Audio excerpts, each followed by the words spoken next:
una falta de respeto inmensa. Jamás lo hagáis. Y en el quinto y el punto más importante de todos... Jamás. ¿Qué dices?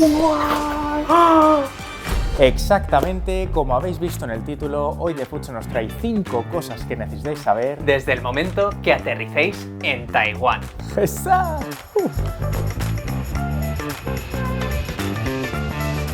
Estos 5 puntos van a ser fundamentales para vuestra estancia en Taiwán, que serán importantísimos para asegurar un viaje de puro éxito por Asia. En el punto número 1, no abraces a nadie. Eso es algo que jamás hay que hacer. Nope. Evidentemente nos estamos refiriendo sobre todo al tema de los saludos. En Asia en general y en Taiwán entre ellos, jamás se saluda con abrazos, ni con besos, ni con tema de contacto. Son más saludos a distancia, ¿no, Ricky? Yo creo que lo máximo que se hace es un saludo así, con la mano, ¿no? Un wave así. ¡Hola! Wave, hola. Ya sé que es una mierda de chiste. Hola, adiós. Ni hao, zaijian. Hello. Con la mano así, a 2 metros de distancia, un poquito de movimiento de cabeza a lo mejor. Primeras veces que ya era más mayor y fui a Taiwán se me hacía un poco raro, ¿no? Porque ya lo tenemos automatizado aquí en Occidente. Es un poco ese momento o cuarto, ¿no? Incómodo de... hay algo que me está impidiendo, no una barrera, ¿no? Sobre todo en España, Pero ¿no? sí. 2 besos, súper cercano, tal, pero ellos están como, no te acerques tanto, por favor. Esto es un saludo a distancia.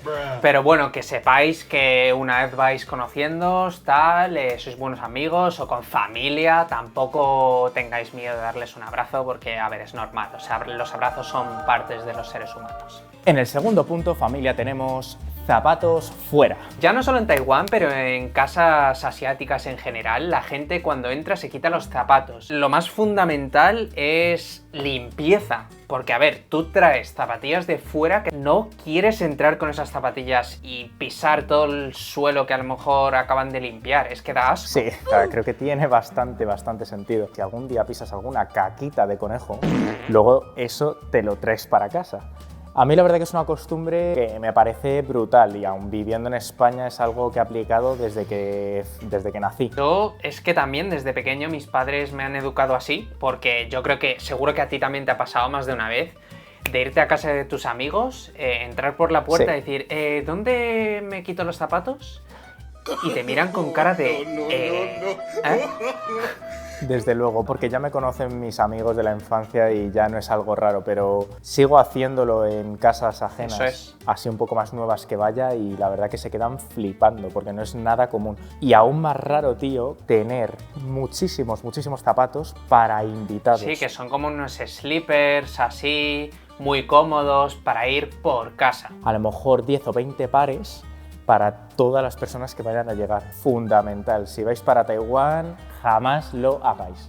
En el punto número 3, comer fuera es más barato. Y esto es 100% así, chicos. Principalmente en Taiwán, aparte de que la comida está deliciosa, te sale más barato prácticamente comer todos los días fuera que irte tú solo al súper y cocinártelo en casa. Puede llegar a sonar increíble, pero es que es así. Una de las cosas que es más o menos igual de caro que España es las compras en el súper. De hecho, es que llenar un carrito de la compra en Taiwán o llenarlo en España, Taiwán puede ser más caro, ¿eh? Sí que en mercados tradicionales puedes comprarlo por un precio bastante más asequible que en los supermercados. Si vas a comprar pescado, si vas a comprar carne, sale mucho más barato que comprarlo en el supermercado. Comer fuera es más barato. Por los famosos pientan, que ¿qué son? Unas comidas que vienen con un arroz y luego suele venir 3 platos acompañantes. Por 2 o 3 euros tú puedes comer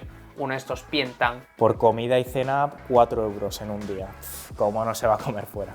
En el cuarto punto, chicos, y de verdad tomad nota en este porque es fundamental si vais a ir a Asia. No deis propinas. En Europa hay la costumbre y presión social que tienes que dar propinas y si no lo haces eres una rata asquerosa. Pero aquí en Taiwán no existen las propinas. Es que no tiene the sentido, fuck? porque luego aparte, ¿qué pasa cuando recibes el recibo, José? Que los recibos ya tienen incluido un 10% de ese servicio que te han dado. No todos los sitios, ni restaurantes, ni locales te van a cobrar ese 10%, sino que ya es un sitio donde tienen un camarero que viene a hacerte el pedido, traerte agua, no sé qué, no sé cuántos, ¿no? Si de verdad hay un servicio, allí sí que te cobran un 10%. No Jamás des hagas propinas. Quinto y el punto más importante de todos. No pinches los palillos en la comida, jamás. ¿Qué dices? El motivo principal es porque simboliza como una tumba, como una lápida. Cuando los palillos están en vertical pinchados en un cuenco de arroz, eso es lo que parece una lápida, ¿no? La forma. Una falta de respeto inmensa, o sea, es faltarle el respeto a todos los que están en la mesa, a todos tus antepasados, a la familia entera. ¡Tasca! A toda la dinastía. Se ve mal, no está bonito, está feo. Dale. ¿Qué es lo que se hace? Pues coges los palillos y lo dejas apoyado, paralelo a la mesa, donde sea en un plato, en un cuenco. Es por eso que existe un utensilio muy práctico para estos casos, o sea, el apoyapalillos, tampoco sé cómo denominarlo, y ya está. Así que chicos, si tenéis pensado ir a Taiwán o a Asia, apuntaros estos consejitos muy importantes y muchos más que vendrán para que no os echen del país, básicamente. Si os ha gustado los consejos de hoy, acordaos de darle like y suscribiros al canal porque es gratis. Estaros atentos porque vienen más aventuras de Fusion. Hasta la próxima. Que servirán para que tengáis una estancia... Bueno, no sé ni lo que decir, espérate, vale. Pero en casas asiáticas... Vale, no, deja de ese punto. Me cago en la leche. On Shante.